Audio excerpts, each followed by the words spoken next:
Welcome back to Communicating Like You Give a Damn. And I'm your host, Kim Clark. Today, I can't wait to have you hear from my mentor, Reverend Deborah L. Johnson. She goes affectionately by Rev D. And she is Rev D now. That is how she is known. And so let me give you a little bit of backstory, and then I'm going to kick it over to her, and we're all just going to soak in what she's going to share today. As I mentioned, Rev D is my mentor. I met her in April of 2004. That is 19 years from now since we're recording in April of 2023. So it has been almost 20 years, Rev, that we have known each other, and you've been through everything with me, and I've been through everything with you, and there's been so much life that has happened during this time. And our time together, from the first day I met you, I knew I wanted to work with you. I wanted to learn from you.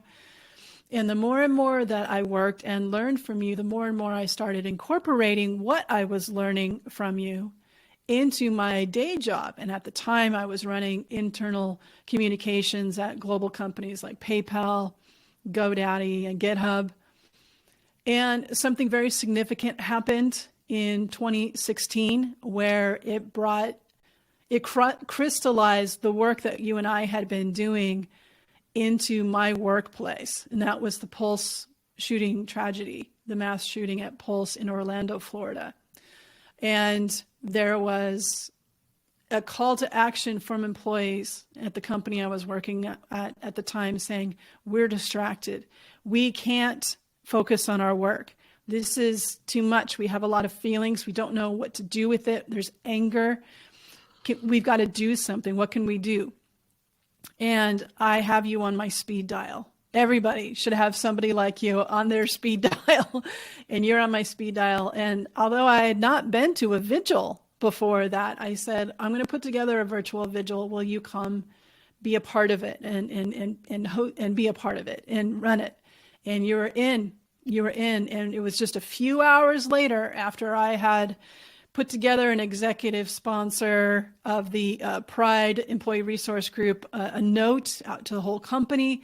And I said, okay, everybody, book some conference rooms and get together so we can be in community no matter where we are in the company and be a part of this virtual vigil. And giving people that space, giving employees that permission to talk it out, share what was going on for them. I was forever changed. I saw the impact on the employees. And I started to back up from there and say, if I didn't have the relationships in place, if I didn't have a relationship with you and access to somebody who could really walk us through some serious feelings, even though we're in the workplace, and to help us try to make sense out of something that was so senseless, right?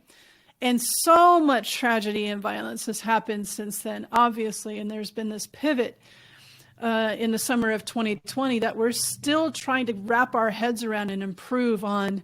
We're at this place and trying to grapple and embed and figure out and get educated around what diversity, equity, and inclusion is as far as the workplace is concerned. So I would love to hear from you. Please first start off by introducing yourself, because one of the things that I know everyone should understand about your background is that you've been in this work for over 40 years and you've seen everything since. So giving us your background and then the context of diversity, equity, and inclusion in the workplace, getting us to where we are today. I think that'd be really helpful for folks to kind of get themselves grounded on what we're trying to do today based on where we've been and where we want to go. Well, thank you, Kim. Yes, I have been in the field for a number of years. I joke sometimes and say that I was doing diversity work back when we would have paid you to take the to take the workshop. Before it was an official field. Yeah. I have been involved in many, many movements. I come from the Los Angeles area, and I think my own personal background informs so much of how I see things. At the tail end of the baby boom and growing up in the feminist movement and the Black empowerment movement and the gay liberation movement, and I can go on, and how my life has been this intersectionality. And growing up in Los Angeles, one of the most diverse places on the planet, I grew a real sense of compassion for what it meant to come together and to be together in this thing called oneness. I've done many, many, many corporate, Fortune 500 companies, smaller CBOs, academic, institutions, community groups. There's no shortage of where the work can be done, and I'm happy to offer up whatever it is that I can here. One of the things that I get from clients is they don't really understand the historical context of of diversity, equity, and inclusion. They kind of liken it was like, oh, it was called affirmative action, and now it's diversity, equity, and inclusion. And now there's talk about not even using those terms because they're so triggering by the dominant majority within the workplaces. So there's this kind of effort of like, maybe we don't use the word diversity because, people, white males, for example, may not see themselves in that work. Well, one part of that is that that's kind of the fault of us as communicators, where we haven't painted a picture with them in the frame. But that's another conversation. But kind of help us understand a little bit more of the historical evolution of the workplace as it relates to identity, inclusion, equity, etc. I think I'd like to preface my comments before I talk about it specifically, workplace related. And I would like to relate it to the United States as a whole. Now, granted that a lot of our companies are multinational and they're global, however, the United States as a democracy is one of the oldest democracies on the planet right now. And our history has, in fact, inspired so many other democracies. When you look at the roots and the foundations of the United States, when we talk about equity and justice for all, and that everyone has been created and endowed by their creator with certain inalienable rights, among them life, liberty, and the pursuit of happiness, that is an ideal. Okay.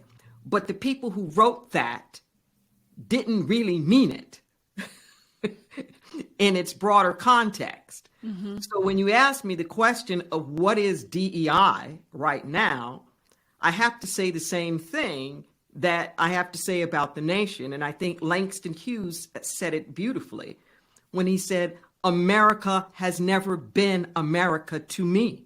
Mm. But this day I vow it will be.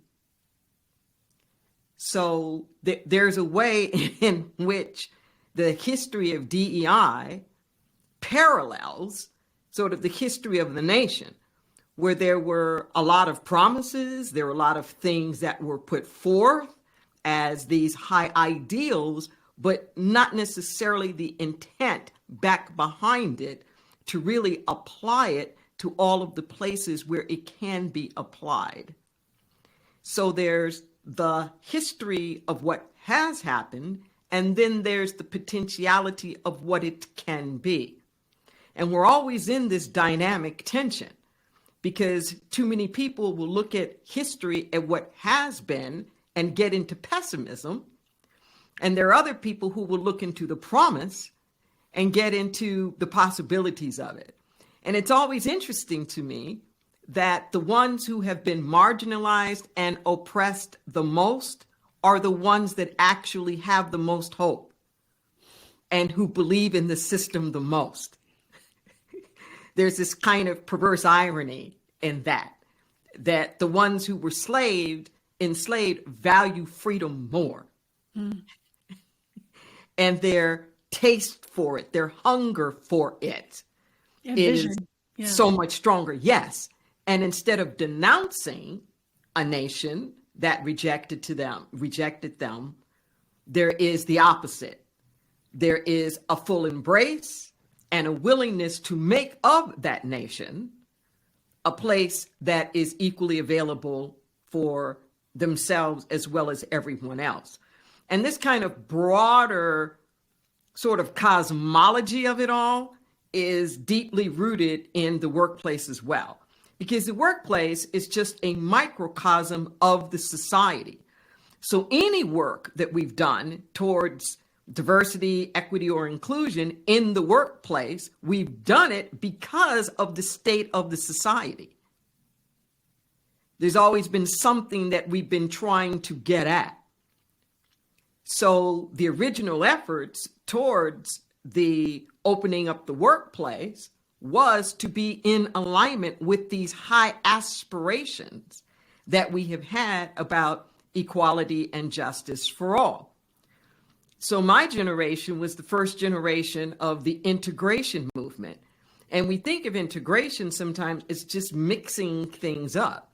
But the root of the word integrate is integer, which means whole, that you bring the pieces together to make a wholeness.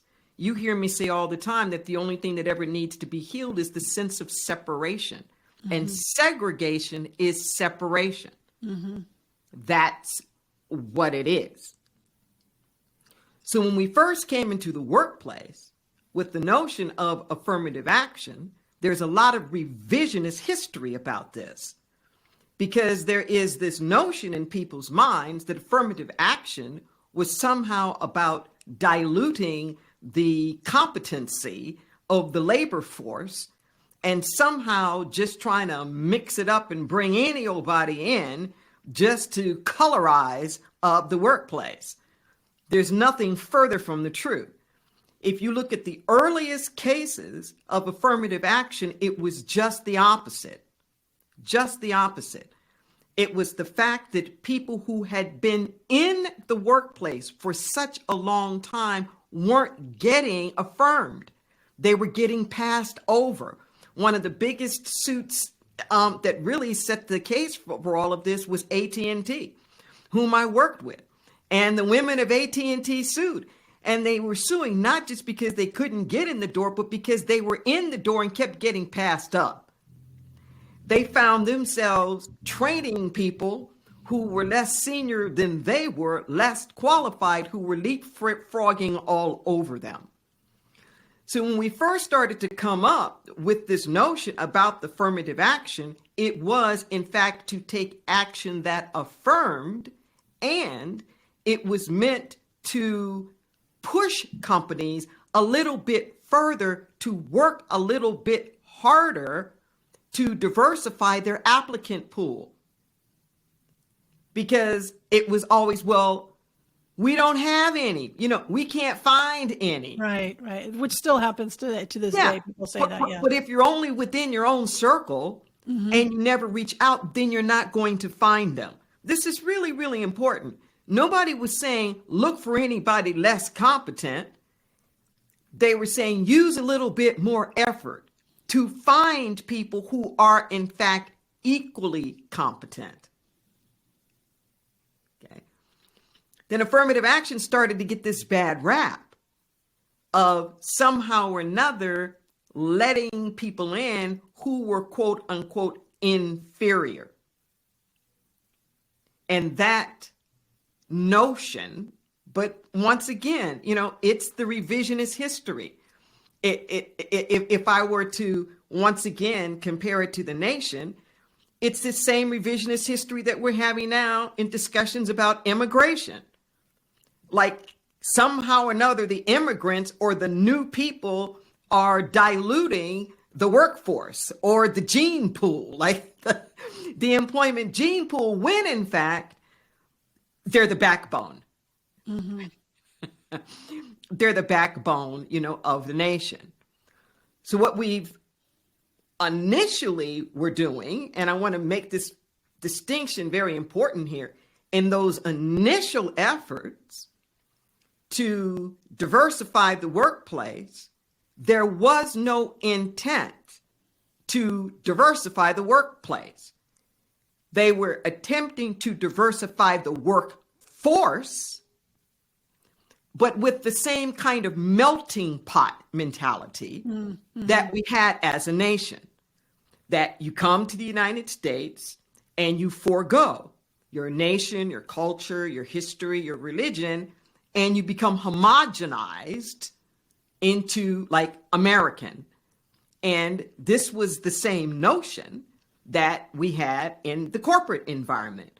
We'll just get almost like the military, we'll just get a lot of people in here, but then they're going to all shift and change and adapt to our corporate environment and our corporate culture.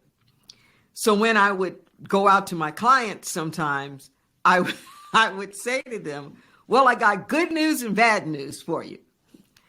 The good news is you've done really well in your diversification efforts. The bad news is you've done really well in your diversification efforts. Right. And nobody can get along. They don't know how to get along with each other. So that was the next stage. So the next stage was trying to help people overcome things like unconscious bias. How do we communicate, with one another in ways that aren't as offensive and, off-putting. It was really about like cultural shift and change. We started to morph into things that were more empowering. How can we do more mentorship and leadership development? And then it started to shift from being so much an internal consideration to external and markets.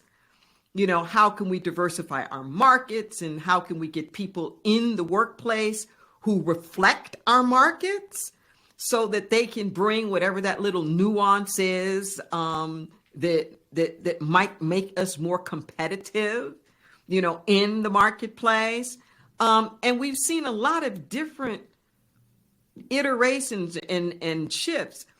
But as you and I have said, which you just mentioned before, unfortunately, the way that the diversity efforts have been conducted for too long, diversity has become a synonym for non-white.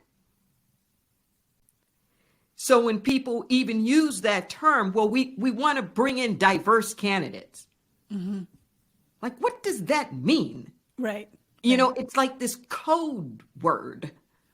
So part of the backlash, unfortunately, is that the vision that has been painted of what it would be like when we are successful in all of our efforts hasn't empowered everyone to really see themselves in it. So we're running across the same thing on the national plane and the social political plane that we're having in the corporate environment. Corporates are just a microcosm of people feeling like other people are valued more. These other people have more rights. We're somehow left out, or we are excluded, or we're being outnumbered. They're taking over, everything. And we gotta, stand up here. So why should I spend any efforts trying to make their lives more comfortable in any kind of way when I'm the one that's being disadvantaged here? And our DEI efforts are taking place now within the backdrop of this narrative that's going out there, which is making it much more important, critical for us to articulate clearly what it is that we're trying to accomplish and why. Everyone just take a breath. Everyone just take a breath. The context of where things have been to where we are today, just grounding us into understanding how we got to where we are, where that pushback is coming from. I think that's what our part 2 will be, Rev, is we'll talk about that hesitancy, that pushback. Where's that coming from? How do we handle it? And I just need a second. We've had these conversations for a long time, but I think that really context setting is just hitting me at even a deeper level and understanding how we got to where we are today. And that makes me want to transition to language. You mentioned narrative, this narrative, and something that we've talked about is tying together what you said earlier of this sense of separation, because it's only a sense. So it's not true. It's a sense of separation. Tying that with this idea of that I've shared with you in some of our coaching calls of how I've seen it out in organizations that there's an othering, a re-marginalization that is either concerned to happen or is actually happening within the diversity, equity, and inclusive space. So having these two kind of paradoxical experiences going on within the workplace, where there's a sense of separation and a different kind of othering or marginalization that seems to be experienced, at least experienced by some people, but not all, within the dominant majority specifically. And I think, well, what is happening in our narrative? Because here we are, we're talking to communicators, primarily people who do communications within organizations. We're the ones that are putting out the narrative for our DEI strategy. If there is a chief diversity officer, we're partnering with them on what that sounds like, looks like, what that experience is. The word choices ultimately on a regular day-to-day cadence is up to us as communicators. So what do we need to do to understand that there's this, the only thing that ever needs to be healed is the sense of separation, while there's this concern of otherness and a shift in marginalization that's going on with the culture. One of the things I'm seeing, and then I'll hand it over to you, is that gap, that void within our workplace cultures is a breeding ground for misinformation, disinformation, in particular, the whole idea of anti-wokeness, the woke mind virus, blah, blah, blah, blah, blah. Woke, as I'm sure, you can share with everybody what the background and the historical context of that term woke actually is. But it leaves this, if we aren't proactive, this is a concern of mine for us as communicators with not understanding our role in diversity, equity, and inclusion, is that when we leave that void, it will be filled up and it'll make our work actually even harder. This is true. And I think there's a lack of appreciation for the extraordinary role that the workplace has played in creating equity and inclusion.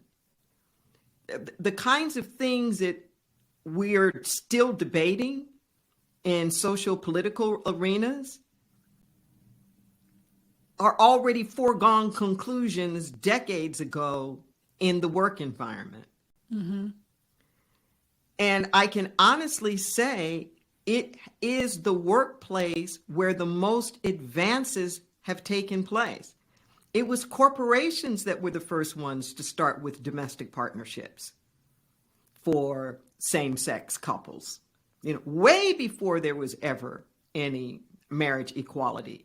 And even now, when the Supreme Court ruled, over 600 of the biggest corporations in the world signed the Friends of the Court brief, the amicus briefs, telling the Supreme Court, hey, let's just do it.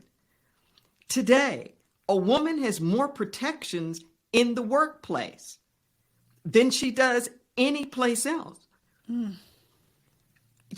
You could be raped right out here in the street, and somebody's going to film it, and it's going to be streaming before you can even get up off the ground, and nobody helping you. The workplace is one of the few places where there is some kind of recourse for mistreatment. I can go up and down, whether it's about disabilities or any of the other issues, that there are actually more protections in the workplace, and the workplace has been the leader in so many of these areas. We still don't have an Equal Rights Amendment in the United States. Mm-hmm. We still don't. But there will be more efforts in the workplace. And I'm saying that to say that we stand at a vanguard. The workplace is an arena for important work to be done. And it's the work that needs to be done.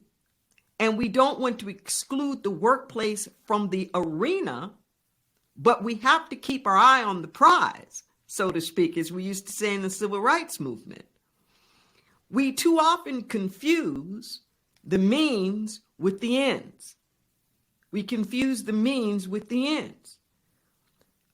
Supporting the marginalized populations that are in the workplace, making sure that there's equity and that there's fairness for them is not the ends. That's not the end. That's the means to the end of them being successful in the workplace, mm-hmm. along with everyone else. But I think too many DEI folks have made support of the marginalized populations the ends. It's not the end. It's the means to the end. It's like, for what purpose are you doing it? And when will you know? What are going to be your measures of success? And when you understand that that there's an end that's greater than just supporting one population, then you're going to do everything that you can to involve everyone. In some of our conversations, I've said to you, sometimes what goes on reminds me of sibling rivalry. Yeah. Where, you've got the new kid that comes along, and the parents a lot of times are giving a lot of attention to the baby, mm-hmm. or to, the toddlers. But the 12-year-old, the 13-year-old is feeling resentful because they feel like they've lost some prestige, they've lost some position, and all the attention is going towards the baby. And hey, what about me? And that's some of what we're seeing in the workplace. Kind of what about me? Why is all the attention going over here? And if your goal as a parent is to make a healthy, whole, functional family that works together and supports each other, then you're going to be spending time with the older siblings as well. You're going to be making sure and being a bridge between the two, brokering that relationship so that everybody, in fact, is feeling included. You can't trade one for the other and think that we're going to wind up in the kind of diverse environment that ideally that we see as a possibility for greater strength and not divisiveness. Excellent point. I love that analogy. It really sticks with me. I have a younger sister, 10 years younger than me. And so that definitely lands with me. And I also love the analogy of the bridge. That's something that I use in my trainings and workshops a lot is, just in general around inclusive communications and introducing that concept and also demystifying it as well, destigmatizing it by letting people understand that it's building a bridge for more people to understand what you're doing. And whether it's through plain language or whatever it may be, but being more inclusive and representative and helping people feel super smart about what you're talking about and have them see themselves in the work rather than talking down to people or, the like. So I appreciate both of those analogies. And you were also giving me a really nice bridge to this next question, which is about the DEI why. Now, you contributed an article in our book, The Conscious Communicator, The Fine Art of Not Saying Stupid Shit. That is the actual title. And the book is about adding depth to your organization's communications. And after the first chapter, the very first chapter at the end, we have a number of folks who contributed articles, but you were the first one. And I put you there very intentionally because the name of the article, which is a snippet from one of your books, The Deepest Intent, is we called it, What is Your Deepest Intent? So can you walk us through what do you mean by what is your deepest intent and how that relates to our DEI why? Why are we doing DEI? And if we can't answer those questions, what are some ways that we can glean from your article in the book that can give us some ideas of where do we go from here in order to answer our why of DEI? Well, I do think it's important for the profession itself to go back, take a few steps back, and actually ask itself, what is our why? And quite frankly, I encourage this for all relationships, even one-on-one relationships or parenting relationships. Just what is your why? I heard somebody say not too long ago, I'm not raising children. I'm raising adults and I'm taking care of my children. Love it. And just that reframing was like, whoa. Mm-hmm. Yeah, that's part of many of our problems. A lot of folks have raised children. Mm-hmm. Yeah, which has made it not an inclusion workplace because they're continuing to act as if they're 6 on the playground. Right. Yes. So to do that reset, to go back, to take a look, I think is really important.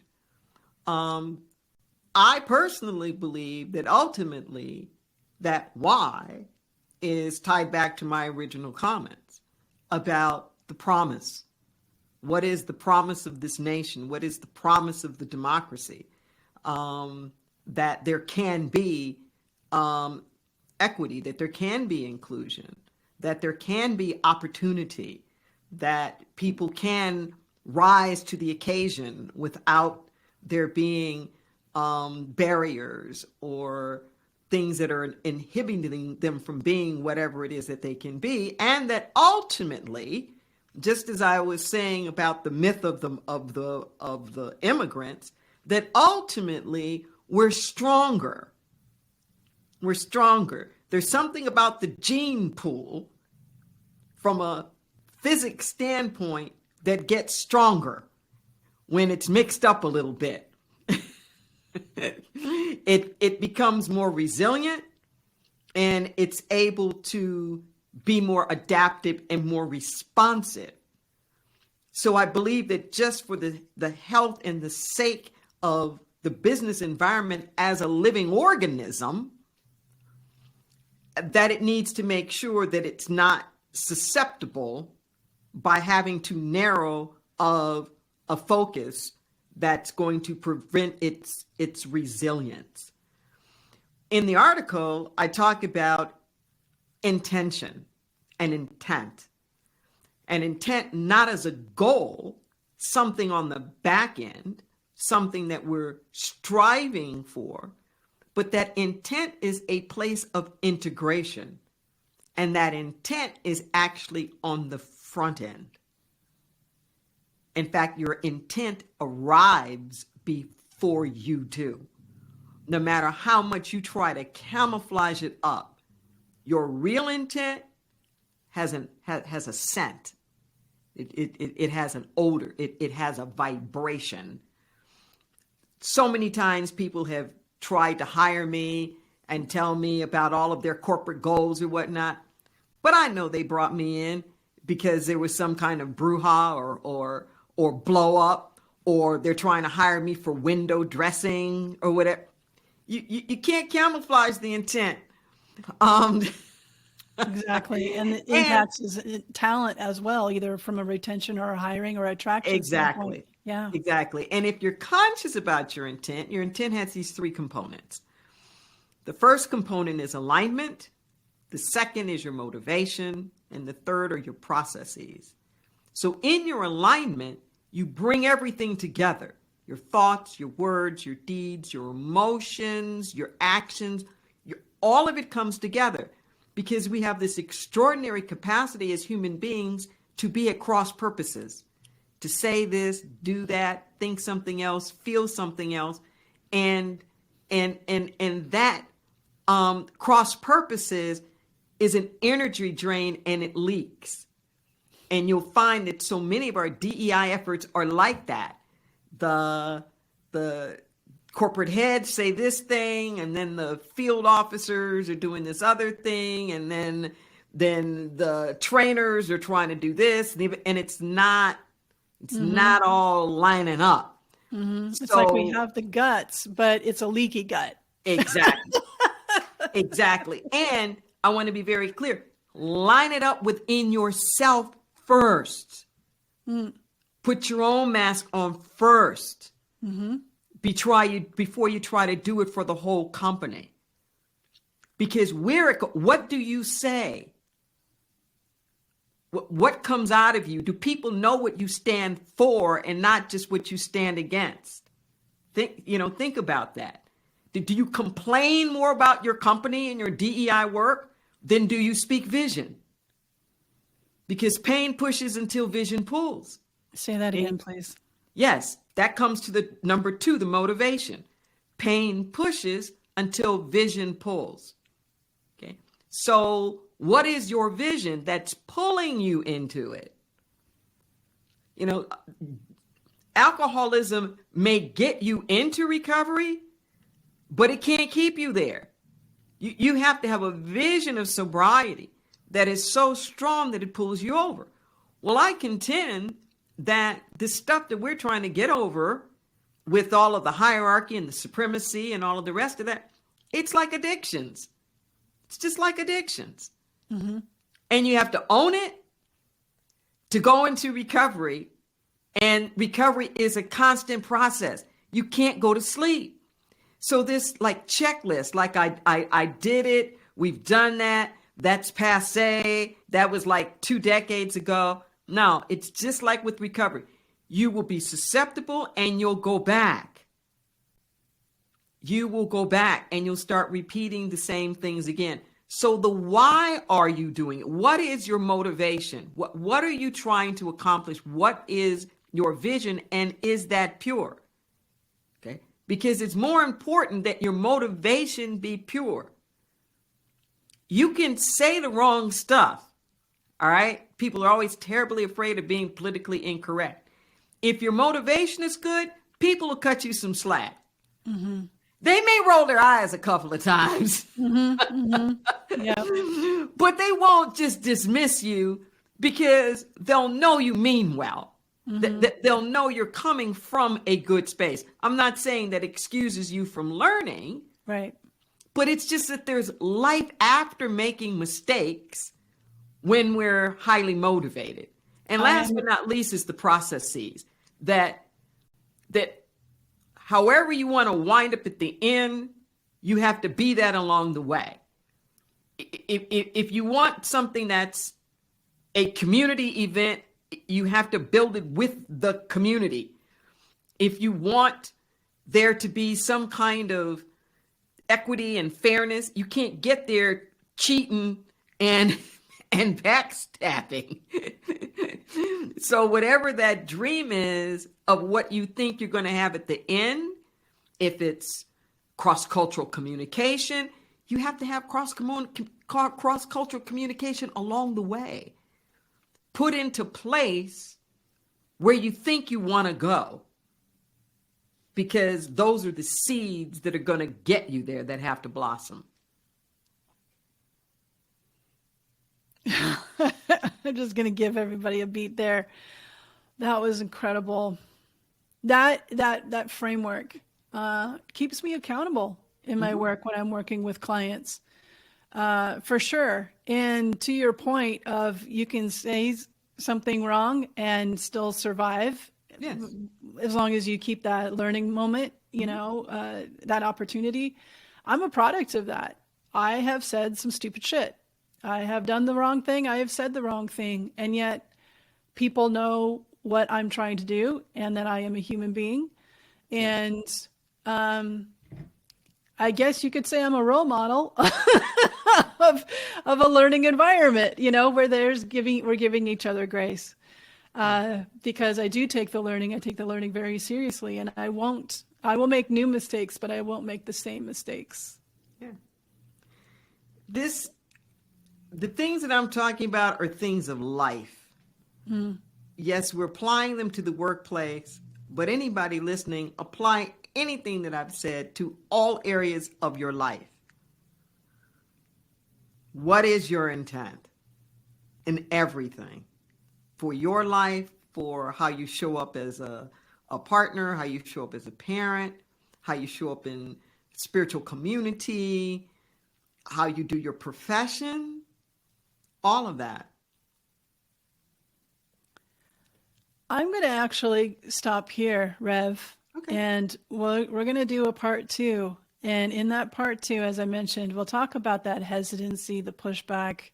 There's all kinds of words for it, the sabotage.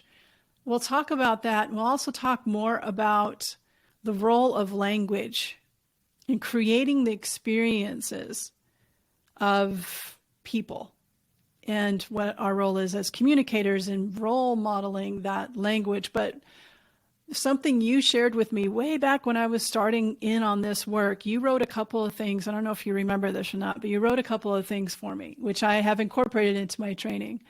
And obviously let everybody know that it's from you. A couple of things that you talk about is what workplace language registers. So we'll talk about that. And also you did a rather personal piece that you asked me to share within my trainings and workshops that talk about from the perspective of someone who's been historically marginalized within the workplace, what your hopes are when you walk into a workplace and how you are spoken to and treated and what you're looking for within the language. So we'll tackle those topics in the next time that we have you on as a guest at Communicate Like You Give a Damn. What are your final thoughts about how we can, moving on from, what we're going to take away from you in this session, how do we communicate like we give a damn based on what we heard from you today? Final words I would say is remember that there's a difference between intent and impact. Yes. Okay. And if you want to be better at anything, then you have to be willing to drop the defensiveness and be willing to put yourself in a position to, in fact, get critical feedback. And I'm not saying your whole company has to do it, but I highly suggest that you go on your own little one-on-one conversations and just do an inquiry with people what their perceptions are of the impact of your DEI work and how it's playing out for them. And as diverse of a group as you can possibly talk to, and be willing to hear what you hear. Be willing to hear it and take it into consideration. I'm not saying that you can make everybody happy, but what I know is that if we go from blame to curiosity, whether it's one-on-one relationships or corporate relationship, we'll find that sometimes we're thinking they're thinking something, and that actually isn't what they're thinking. Mm-hmm. Mm-hmm. What they're thinking is something else. And if we're going to play a broker role, which is what I see DEI as, it's a broker role. It's a bridge role. It's trying to bring the parties together. And unless we're willing to hear the deepest hurts, pains, and aspirations of the people that we're ultimately wanting to impact, including how they're feeling about us, then we're going to be cutting ourselves short.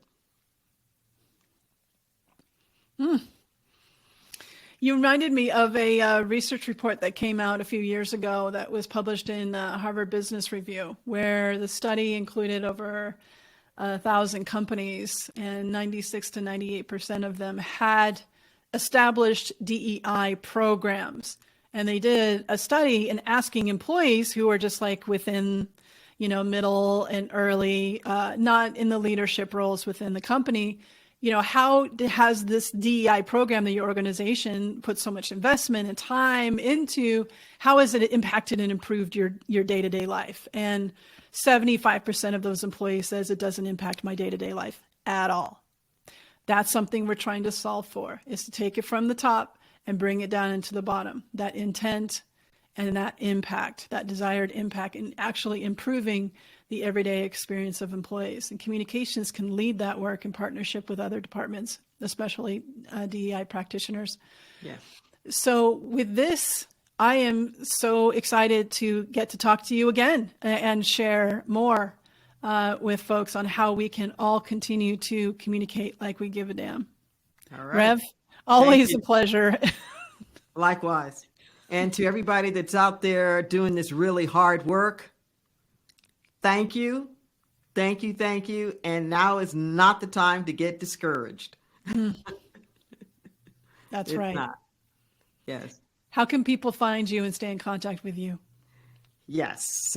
You can follow me on social media. You can go to my website. I have podcasts that are up to, as Kim mentioned earlier, my branding is Rev D now. Not later. Now. There is an urgency around this work. And thank you for bringing that as part of your brand as well. Thank you. Thank you for listening, and we'll have you back again. Okay, take care. So what popped out to you from the conversation? The more conscious communicators in the world, the better the world. So go to communicatelikeyougiveadamnpodcast.com and set up a one-on-one strategy session. And until next time, let's keep taking care of each other.